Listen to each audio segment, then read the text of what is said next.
Welcome students, very short process, একদম সহজ করে ভাবো। আজ ক্লাস থার্মোডাইনামিক্স 4 নম্বর ক্লাস। এই ক্লাসটা একটু অন্য ধরনের, তার কারণ হচ্ছে এখান থেকে কোশ্চেন মাস্ট। এমন কোনো ইয়ার নেই, কোনো সেমিস্টার বলো, আগে বছর 1 বছরের পরীক্ষা হয়েছিল, যাই হোক না কেন এখান থেকে কোশ্চেন পড়বেই। শুধু থিওরি কোশ্চেন নয়, ম্যাথ কোশ্চেনও ফেলবে। ভাগ্য খারাপ থাকলে হয়তো একটা ম্যাথ ফেললো, থিওরি ফেললো না, কিন্তু থিওরি ম্যাথ আসার প্রচুর চান্স।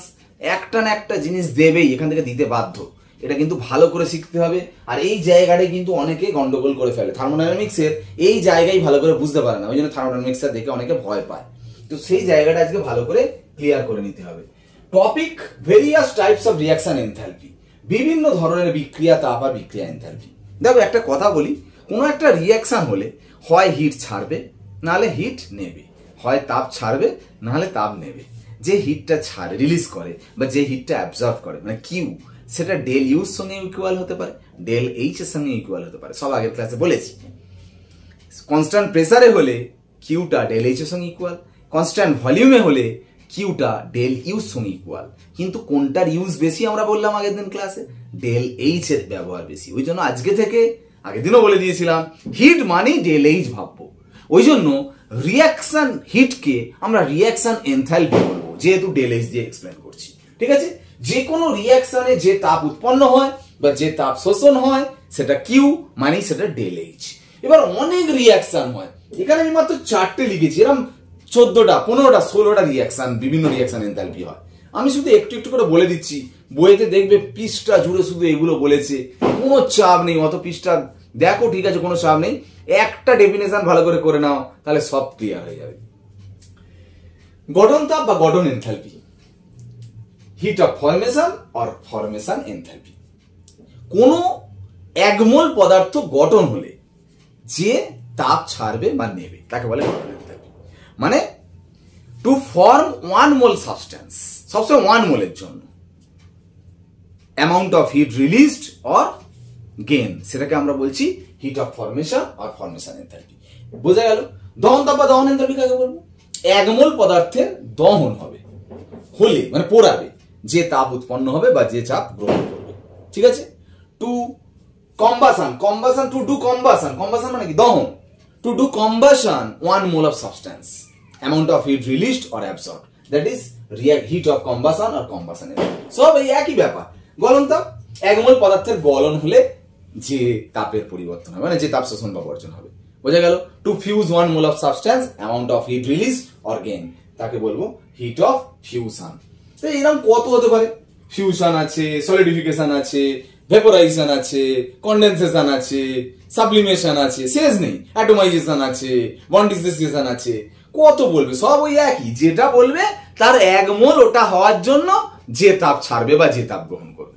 বোঝা গেল ব্যাপারটা? কিন্তু একটা জিনিস মাথায় রাখো, নেগেটিভ পজিটিভ গুলো খেয়াল রাখবে। দেখো, গলন, ফিউশন, গলন মানে কি, ফিউশন মানে কি? ফিউশন মানে বরফ গলে ধরো জল হচ্ছে, তখন কি হবে? হিট নেবে, তাহলে হিট নিচ্ছে মানে এনার্জি বেড়ে যাচ্ছে, তার মানে ডেল এইচ এর ভ্যালুটা পজিটিভ। ওই জন্য দেখো ডেল এইচ এর ভ্যালুটা হচ্ছে পজিটিভ। আবার যখন কঠিনীভবন হচ্ছে, সলিডিফিকেশন, তখন তার ভ্যালুটা হচ্ছে negative. Fuse, del H fuse বলছি, গলন এনথালপি। আর কঠিনীভবন এনথালপি ডেল এইচ সলিডিফিকেশন বলে, সব আলাদা আলাদা করে দেখো নামগুলো, এটা নেগেটিভ হচ্ছে। দহন মানে কম্বাসন, ওই জন্য ডেল এইচ সি। দহনে সবসময় তাপ উৎপন্ন হয়, মানে হিট ছাড়ে, মানে কমে যাচ্ছে, তাহলে এই জন্য নেগেটিভ। আর সবসময় গঠনের ক্ষেত্রে দু রকমই হতে পারে, নেগেটিভ হতে পারে, পজিটিভ হতে পারে। তুমি নেগেটিভ পজিটিভ সব বলে দেবে, কোনটাকে কি দিয়ে প্রকাশ করে। বাষ্পীভবনের English vaporisation, del H vap, VAP, দেখবি সব আছে ওরকম ভাবে। এখানে তোমরা নিজে থেকে একটা পড়ে নেবে, একটা কথা বলে নিচ্ছি, ভালো করে শোনো, পড়ে নিলে বুঝতে পেরে যাবে পুরোটা। হেসের সূত্র, হেসেস ল, একদম ভেরি ভেরি ইম্পর্টেন্ট। ওটা নিজেরা বই থেকে আমি তোমায় কাজ দিলাম, এটা ভালো করে পড়ে নেবে, একদম কনফার্ম কোশ্চেন, একদম পরীক্ষায় পড়ে কিন্তু। ঠিক আছে? হেসের সূত্র। যাই হোক, এই ব্যাপারটা পুরো বুঝলে তুমি definition.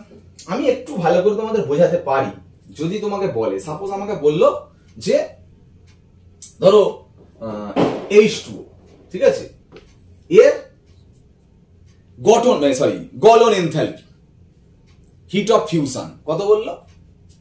Plus 20 kilojoule per mole. মানে কি? এর গলন enthalpy, heat of fusion 20 kilojoule per mole, মানে এর ফিউশন হবে। এর ফিউশন মানে কি? জল ফিউজ হওয়া মানে কি? জল H2O মানে এখানে ফিউজ মানে কি? বরফ অবস্থায় আছে, মানে সলিড অবস্থায় আছে, একে তার মানে লিকুইড করবে, তাই তো? এইটা করার জন্য কতটা তাপ নেবে? 20 কিলো জুল তাপ নেবে। এর মানে এটাই 1 মোল জল তৈরি, মানে 1 মোল বরফকে জল করার জন্য যে তাপ নেবে সেই তাপের অ্যামাউন্ট হচ্ছে 20 কিলো জুল। হ্যাঁ কি না বলো? যাই সবকিছু তো 1 মোলের জন্য বললাম।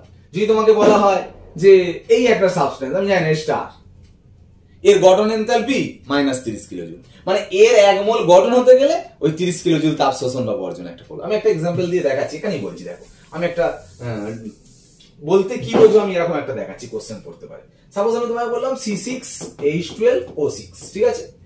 এর ধরো ΔHF বলে দিয়েছে -20 কিলো জুল পার মোল, সাপোজ। হ্যাঁ, আর কি বলে দিয়েছে? C6H12O6 এর বলে দিয়েছে ΔHC -15 kilo joule per mole, মানে হিট অফ ফরমেশন বলে দিয়েছে, হিট অফ কম্বাশন বলে দিয়েছে। এটার মানে কি? কোনো চাপ নেই। মানে এটা হিট অফ ফরমেশন মানে কি? এটার 1 মোল গঠন হবে, ফরমেশন হবে। দেখো এই দুটো জিনিস কিন্তু ভালো করে মনে রাখবে, সবগুলোর কিন্তু ইকুয়েশন থাকে না, একমাত্র এই দুটো জিনিসেরই একমাত্র ইকুয়েশন থাকে। বাকি যত ডেফিনেশন আছে ইকুয়েশন নেই। বরফ থেকে জল আবার ইকুয়েশন কি? বরফ ও জল H2O, জল ও H2O, শুধু সলিড থেকে লিকুইড হচ্ছে। লিকুইড থেকে যখন ভেপার হবে শুধু ব্র্যাকেটে L হবে আর ওটা ব্র্যাকেটে G হবে, বাকি সাবস্টেন্স তো সেম। শুধু ফরমেশন আর কম্বাশন হলে একটু আলাদা। দেখো যদি কোনো ফরমেশন বলে 1 মোল ফরমেশন হচ্ছে, মানে তুমি ওটা ডান দিকে লিখবে C6H12O6। ফরমেশনটা কোথা থেকে হচ্ছে? কার্বন, হাইড্রোজেন, অক্সিজেন, এইটা এই পারে লিখবে। লিখলে এবার নেচারে কার্বন তো C রূপেই থাকে, হাইড্রোজেন কি ফর্মে থাকে? H2, অক্সিজেন O2, এটা লিখতে হবে। দেখো 1 মোল ফর্ম হচ্ছে, তার মানে এখানে 6টা কার্বন আছে মানে এখানে 6 দেবে, এখানে 12টা হাইড্রোজেন আছে মানে এখানে 6 দেবে, এখানে 6টা আছে মানে 3 দেবে। এই রিঅ্যাকশন হলো, দেখো 1 মোল গ্লুকোজ ফর্ম হলো। এই 1 মোল গ্লুকোজ ফর্ম হওয়ার জন্য 20 কিলো জুল তাপ ছাড়বে, যেহেতু নেগেটিভ আছে মানে ছাড়বে, হয়ে গেল। আর কম্বাশন হলে কি করবে? যার কম্বাশন বলছে, গ্লুকোজেরই বলছে, সেটা 1 মোল নেবে, বাঁ দিকে নেবে, নিয়ে কম্বাশন মানে দহন মানে পোড়ানো, পোড়ানো মানে কার সঙ্গে রিঅ্যাকশন? অক্সিজেনের সঙ্গে রিঅ্যাকশন। অক্সিজেনের সঙ্গে রিঅ্যাকশন করলে কি তৈরি হবে? কার্বন ডাই অক্সাইড আর জল, সব সময়ের জন্য। হ্যাঁ, দেখো 6টা কার্বন আছে 6 দেবে, হাইড্রোজেন 12টা আছে 6 দেবে, 6 দুগুণে 12, 6 18 হলো, এখানে 6 আছে মানে এখানে 6 দাও, দেখো ব্যালেন্স হলো। তাহলে দেখো 1 মোল গ্লুকোজের কম্বাশন বা দহন হওয়ার জন্য কতটা তাপ ছাড়বে? 15 কিলো জুল। এর মানে এটা, মানে রিঅ্যাকশন একটা থাকছে, হ্যাঁ কি না বলো? বাকিগুলো রিঅ্যাকশন থাকবে না। ওই জন্য যাবতীয় ম্যাথ কিন্তু গঠন তাপ আর দহন তাপ থেকেই দেয়, একদম যতবার ম্যাথ করেছে এখান থেকেই থাকে। আরো কিছু থাকতে পারে, মেইনলি গঠন তাপ আর দহন তাপ থেকে অঙ্ক থাকে। দেখো এরকম একটা অঙ্ক দেওয়া হচ্ছে, দেখো তো গঠন তাপ মানে বুঝতে পারছো? Heat of formation. দেখো এটা CH3COOH এর হিট অফ ফরমেশন বের করতে দিয়েছে, ক্যালকুলেট করতে দিয়েছে। CH3COOH এর হিট অফ ফরমেশন ক্যালকুলেট করতে দিয়েছে, গঠন তাপ কত, সেটা দহন তাপ বলে দিয়েছে, এরই হিট অফ কম্বাশন বলে দিয়েছে এত, আর CO2H2 এর হিট অফ ফরমেশন বলে দিয়েছে এই দুটো। মানে CO2H2 এর হিট অফ ফরমেশন মানে ΔHF বলে দিয়েছে দুটো, আর এইটারই ΔHC বলে দিয়েছে এইটার ΔHF বের করতে হবে। একদম মাথা ঠান্ডা করো। ΔHC বলে দিয়েছে দহন তাপ, হিট অফ কম্বাশন মানে এটাকে দহন করবে, পোড়াবে। পোড়ানো মানে কি? CH3COOH কে O2 এর সঙ্গে রিঅ্যাকশন করলে কি হবে? CO2 আর জল। দেখো এখানে দুটো কার্বন 2 দেবে, দুটো কার্বন হলো। হাইড্রোজেন দেখো 3 একে 4টে, তাহলে এখানে 2 দেবো, 4টে হয়ে গেল। অক্সিজেন 2 2 4 2 6 হচ্ছে, এখানে 2 আছে, তাহলে এখানে 2 দিলে দেখো 6 হবে, পুরো ব্যালেন্স হয়ে গেল। যার দহন করবে সেটা যেন এক হয় সবসময়, এটা বারবার বলছি। গঠন করো, দহন করো, যাই করো, যার বলবে সেটা 1 রাখতে হবে, বাকি তুমি আবার যা ইচ্ছে ব্যালেন্স করো। করলে দেখো এর দহন তাপ বলে দিয়েছে কত, ΔH টা বলে দিয়েছে, ΔHC এর ভ্যালু কত? -867। এটা আমি 1 ইকুয়েশন ধরলাম তো। এবার দেখো CO2 ΔHF বলে দিয়েছে, মানে গঠন তাপ। CO2 কিন্তু ফরমেশন হবে, ফরমেশন মানে CO2 টা ডান দিকে রাখতে হবে। কোথা থেকে গঠন হবে? এখানে কে কে আছে? কার্বন আর অক্সিজেন, যে ফরমেশন হবে সেটাকে 1 রাখতে হবে, তাহলে এখানে C1 দেবে, অক্সিজেন 2 আছে মানে এখানে না, এবার প্রকৃতিতে তো অক্সিজেন তো O2 রূপে থাকে, তার মানে এখানে 1, এইটা ঠিক আছে ব্যাপারটা। প্রকৃতিতে যে রূপে থাকে সেটা এখানে নিতে হবে, কার্বন তো C রূপেই থাকে, অক্সিজেন কিন্তু O2, তাহলে এটাই হলো। তাহলে এটা ΔH কত বলে দিয়েছে বলো? এর ΔH বলে দিয়েছে -393.5, এটা 2 নম্বর ইকুয়েশন। 3 নম্বর ইকুয়েশন, H2 এর হিট অফ ফরমেশন, H2O গঠন হবে, জল গঠন হবে, মানে 1 মোল গঠন হবে। সবাই যে ভুলটা করে, হাইড্রোজেন নেচার H2, এখানে O2, এখানে দুটো আছে বলে এখানে সবাই 2 বসিয়ে দেয় না। যার গঠন তাপ বা হিট অফ ফরমেশন বলছে সেটাকে সবসময় কি নিতে হবে? 1 মোল নিতে হবে, একই রাখবে। তাহলে এখানে 2 জনে 2 করেছো, এখানে একটাও মানে এখানে হাফ দেবে, তবে তো হাফ কেটে গেলে দেখো 1 আসবে। বোঝা গেল ব্যাপারটা? তাহলে ডেল এইচ এর ভ্যালু কত হলো? -285.9। এটা 3 নম্বর ইকুয়েশন। আমাদের এই 3টি ইকুয়েশন জানা, আমাকে যেটা বের করতে দিয়েছে এইটার গঠন তাপ, হিট অফ ফরমেশন, মানে এটা গঠন হবে মানে ফরমেশন হবে, সেটা তার মানে ডান দিকে লিখতে হবে। বাহ, কি থেকে তৈরি হবে? Carbon, hydrogen, oxygen. কার্বন তো C, hydrogen H2, oxygen O2।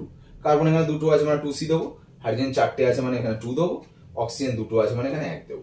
এইটার ডেল এইচটা তোমাকে বের করতে দিয়েছে। দেখো ভালো করে, প্রশ্ন ঢুকতেই এতক্ষণ সময়। এই 3টেকে কি করে এটা আনবে? দেখো এটা কায়দা আছে। কি কায়দা? এই 1 নম্বর ইকুয়েশন দিকে তাকিয়ে দেখো, এখানের মধ্যে এই 4 জনের মধ্যে এমন কে আছে যে বাকি দুটো ইকুয়েশনে নেই অথচ এই মেন ইকুয়েশনে আছে? সেটা হচ্ছে CH3OH। দেখো এখানে নেই অথচ এখানে আছে, কিন্তু এখানেও 1, এখানেও 1, কিন্তু এ বাঁদিকে আছে, এ ডান দিকে আছে। তাহলে এই ইকুয়েশনটাকে ঘুরিয়ে দেবো, তাহলে 1 নম্বরটাকে রিভার্স করব, রিভার্স উল্টে দেবো, ঠিক আছে? প্লাস 2 এর দিকে তাকাও, 2 এর মধ্যে কে যে বাকি দুটো নেই অথচ মেন সমীকরণে আছে? দেখো কার্বন, কার্বন দেখো এখানে নেই কিন্তু এখানে আছে। কার্বন এখানেও একটা, এখানে 2টো, কিন্তু এ বাঁদিকে আছে, এও বাঁদিকে আছে। তাহলে রিভার্স করার দরকার নেই, শুধু 1 আছে, এটা 2 আছে। তাহলে 2 নম্বর ইকুয়েশনটাকে আমি 2 দিয়ে গুণ করবো, মাল্টিপ্লাই করবো 2 দিয়ে, যেহেতু 2 আনতে হবে। তাহলে 2 নম্বর ইকুয়েশনটাকে আমরা 2 দিয়ে গুণ করবো।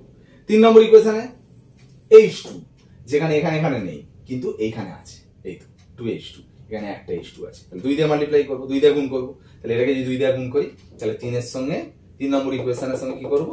2 দিয়ে গুণ করবো, করে সব একসাথে যোগ করবো। সব একসাথে যোগ করছি, দেখো প্রথমটাকে ঘুরিয়েছো, মানে রিভার্স করেছো না, ঘুরিয়ে দিয়েছো। ঘুরিয়ে দেওয়া মানে কি হলো? 2CO2 প্লাস 2H2, এটা বাঁ দিকে চলে এলো, ঠিক আছে? আর ডান দিকে চলে গেল কে? CH3COOH plus 2O2। আচ্ছা, এটাকে কি করেছো? 2 দিয়ে গুণ করেছো, মানে 2C প্লাস 2O2, আর এদিকে 2CO2, ঠিক আছে? বাঁদিকে গুলো বাঁদিকে রাখছি, ডান দিকে গুলো ডান দিকে। এদিকে এটাকে 2 দিয়ে গুণ করেছো, 2H2 প্লাস O2, 2 দিয়ে গুণ করলে এটা O2 হয়ে যাবে, আর এটাকে 2 দিয়ে গুণ করলে 2H2। দেখো সব মানে যা করার করে যোগ করেছি। দেখো ভালো করে দেখো, যে সমীকরণটা আনতে চাইছো মানে এটা দেখো চলে এসছে, দেখবে 2C, এ দেখো 2C, এ দেখো 2H2, এ দেখো 2H2, এ দেখো O2, এ দেখো O2 চলে এসছে, এ দেখো CH3OH, এ দেখো CH3OH, বাকি সব কেটে যাবে। দেখো 2O2, এ দেখো 2O2 কেটে যাবে, এ দেখো 2CO2, 2CO2, 2H2, 2H2 কেটে গেল। দেখো মেন সমীকরণ যেটা আনতে চাইছে সেটা চলে এলো। কি করে এলো? একটাকে রিভার্স করেছো, তারপর ডেল এইচ এর ভ্যালু যা ছিল সেটাকে রিভার্স করে দাও, উল্টো করে দাও। -867 ছিল, হয়ে যাবে +867। 2টাকে কি করেছো? 2 দিয়ে গুণ করেছো, ওই জন্য হবে -393.5 × 2। তারপর কি করেছো? 3 নম্বরটা 2 দিয়ে গুণ করেছো, মানে -285.9, তাকে 2 দিয়ে গুণ করেছি। করলে যে ভ্যালুটা বেরোবে সেটা অ্যান্সার। তুমি যা যা অপারেশন করেছো ডেল এইচটাকে সেই অপারেশন করো, করে যেটা হবে সেটা এইটার ডেল এইচ, মানে ওটাই অ্যান্সার বেরিয়ে গেল। একটা অঙ্ক ভালো করে শেখো, এইরকম ধরনের অঙ্ক পড়বে, 3-4টি ইকুয়েশন দেবে, সেই ইকুয়েশনটাকে তোমার ভাষায় বলে দিতে পারে, আর ইকুয়েশন বলেও দিতে পারে, টুকেও দিতে পারে। সেখান থেকে তোমাকে একটা ইকুয়েশন বের করতে হবে যে কোনো প্রকারে। বোঝা গেল এখান থেকে কেমন ধরনের ম্যাথ দেয়? একদম ভালো করে, এখান থেকে কিন্তু কোশ্চেন পড়বেই, একদম কোনো কথা নেই। এবার একটা কথা বলি শোনো, এই যে ডেল এইচ এর ভাগ, del H C, del H fuse, del H formation, del H vaporisation, এত যে ভাগ, এবারে আমরা যেটা শিখবো ডেল এইচ জিরো, প্রমাণ অবস্থা, স্ট্যান্ডার্ড স্টেট, মানে একমাত্র 1 অ্যাটমসফিয়ার প্রেসারে থাকলে most stable and purest state of substance, কোনো পদার্থ যদি একদম বিশুদ্ধ এবং স্থায়ী অবস্থায় থাকে 1 অ্যাটমসফিয়ার চাপে, তখন তাকে প্রমাণ অবস্থা বলবো। আর টেম্পারেচার যদি না বলে দেয় 25 ডিগ্রি ধরতে পারো, এমনি বললে কোনো অসুবিধা নেই, না বললে 25 ডিগ্রি, তখন মাথায় এখন 0 দেওয়া হবে। সবই একই, এটা গঠন তাপ ছিল, এটা প্রমাণ গঠন তাপ, এটা দহন তাপ ছিল, এটা প্রমাণ দহন তাপ, এটা ফিউশন এনথালপি ছিল, এটা স্ট্যান্ডার্ড ফিউশন এনথালপি, এটা স্ট্যান্ডার্ড সলিডিফিকেশন এনথালপি, একই ব্যাপার। শুধু একটা জিনিস মনে রাখবে, যে কোনো মৌলের স্থায়ী রূপের ডেল এইচ জিরো এফ কিন্তু 0 হয়, মানে ফরমেশন এনথালপি, গঠন এনথালপি। মৌলের স্থায়ী রূপের, এলিমেন্টের স্টেবল ফর্মের ফরমেশন এনথালপি 0। মানে কি বলতে চাইছে? মানে বলতে চাইছে যে, দেখো একটা কথা বলি, তোমাকে যদি জল গঠন করতে দেয়, এটা তো আর এলিমেন্ট নয়, মৌল নয়, তো যৌগ, কম্পাউন্ড, তুমি তো গঠন করতে অবশ্যই পারবে হাইড্রোজেন আর অক্সিজেন থেকে, মানে একটা রিঅ্যাকশন হচ্ছে। কিন্তু তোমাকে যদি বলে না অক্সিজেন গঠন করো O2, তো O2 কি থেকে গঠন করো? O2 থেকেই তো করতে হবে তোমাকে, কোনো রিঅ্যাকশন হচ্ছে অ্যাকচুয়ালি। হতে পারে তোমার যদি বলে O2 লিকুইড গঠন করো, নেচারে O2 গ্যাস আছে, দেখো রিঅ্যাকশন হচ্ছে। তুমি যদি বলে O2 গ্যাস গঠন করো, O2 গ্যাস করতে গেলে নেচারেও তো O2 গ্যাস থাকে, তাহলে কোনো রিঅ্যাকশন হচ্ছে না, তাই জন্য O2 গ্যাসের ফর্মেশন এনথালপি 0। ওটা তো এলিমেন্টের স্টেবল ফর্মে সবসময় 0 হবে। যেমন ক্লোরিন গ্যাস হয়, লিকুইড হয়, ক্লোরিন গ্যাসটা স্টেবল, ওই জন্য ওর 0, del is 0F। যৌগের তো 0 হবে না, কারণ যৌগ তো গঠন হচ্ছে মানে তার রিঅ্যাকশন হচ্ছে মানে তার 0 হবে না। মানে আমি যদি 4টে অপশন দিই তোমাকে, ধরো আমি তোমাকে বললাম যে H2O, HCl, ক্লোরিন আর ব্রোমিন, এটা লিকুইড, এটা লিকুইড, বলো কোনটা 0? এদের তো 0 হওয়ার কোনো গল্পই নেই, কারণ যৌগ। মৌল দুটোর মধ্যে বলো কে স্টেবল, ব্রোমিন লিকুইড না ক্লোরিন লিকুইড? ক্লোরিন গ্যাস অবস্থা স্টেবল, ব্রোমিন লিকুইড অবস্থা স্টেবল, তার মানে A0, মানে A স্টেবল, তাই এর হচ্ছে del H 0 একমাত্র শূন্য হবে। কার্বন মৌল, হীরক আছে, গ্রাফাইট আছে, মানে ডায়মন্ড আছে, গ্রাফাইট আছে, গ্রাফাইটের 0, কারণ গ্রাফাইটটা স্টেবল, হীরকের নট ইকুয়াল টু 0। বুঝে গেল? del H 0 হবে তার এলিমেন্টের স্টেবল ফর্মের, এটা কিন্তু মাথায় রাখবে। একটা কথা তোমাদের বলি, যেটা হচ্ছে এতক্ষণ ধরে যে অঙ্কটা নিয়ে আমি এত ডিসকাস করলাম, গঠন তাপ দহন তাপ দিয়ে অঙ্ক, তো এই অঙ্ক যদি কোনো সময় দেখো সবকটাই গঠন তাপ বলে দিয়েছে, সবকটাই হিট অফ ফরমেশন বলে দিয়েছে, ঠিক আছে, দহন তাপ নেই, হিট অফ কম্বাসন নেই, তখন কিন্তু সেই ম্যাথ অনেক ইজি করে করা যায়। ওইভাবে করলেও হবে, অনেক ইজি মেথডে হয়। যেমন এই রিঅ্যাকশনটা del H 0 তোমাকে বের করতে দিয়েছে, এই রিঅ্যাকশনটা প্রত্যেকের গঠন এনথালপি বলে দিয়েছে, CH2 বলে দিয়েছে এত, CO2 বলে দিয়েছে এত, SO2 বলে দিয়েছে এত, আর O2 তো এমনি 0। মৌলের স্টেবল ফর্ম, এটা গ্যাসিয়াস ফর্ম বলে দেবে অবশ্যই, মৌলের গ্যাসীয় অবস্থা এক্ষুনি বললাম 0। তাহলে সবই যখন জানো তখন আর ওইভাবে করার দরকার নেই, তখন একদম সিম্পল মেথড কি জানো, ডান দিকে সব গঠন এনথালপি গুলো যোগ করবে, মাইনাস সব বাঁ দিকের গুলো যোগ করবে। মানে CO2 কত বলো, CO2 কত বলে দিয়েছে বলো, CO2 বলে দিয়েছে হচ্ছে -393 প্লাস 2 ইনটু সামনের মোল সংখ্যাটা কিন্তু নিতে হবে, SO2 কত বলে দিয়েছে, SO2 -297, ঠিক আছে। দেখো সব রাইট সাইডের গুলো নিলাম, মাইনাস সব লেফট সাইডের গুলো, CH2 কত বলে দিয়েছে, CH2 বলেছে 117 প্লাস 3 ইনটু এর তো 0, এই তো এটা ক্যালকুলেট করবে, যেটা হবে সেটা অ্যান্সার। মানে এটা অনেক শর্ট টেকনিক, যেটা সবার গঠন তাপ বলে দিলে, দহন তাপ গঠন তাপ মিশিয়ে দিলে কিন্তু হবে না। বোঝা গেল ব্যাপারটা? একদম total heat of reaction and reaction enthalpy related যাবতীয় থিওরি এবং ম্যাথ একদম আসবেই আসবে, পুরো টোটাল কমপ্লিট করলাম, ঠিক আছে। পরের ক্লাস আমরা কিন্তু শেষের পথে, থার্মোডাইনামিক্স শেষের পথে, পরের ক্লাস সম্ভবত আমরা এনট্রপি, গিভস ফ্রি এনার্জি, এইসব রিলেটেড আলোচনা নিয়ে ফিরবো। চ্যানেলে ফোকাস থেকো। আজ ক্লাস এখানে শেষ করলাম, ওকে বাই।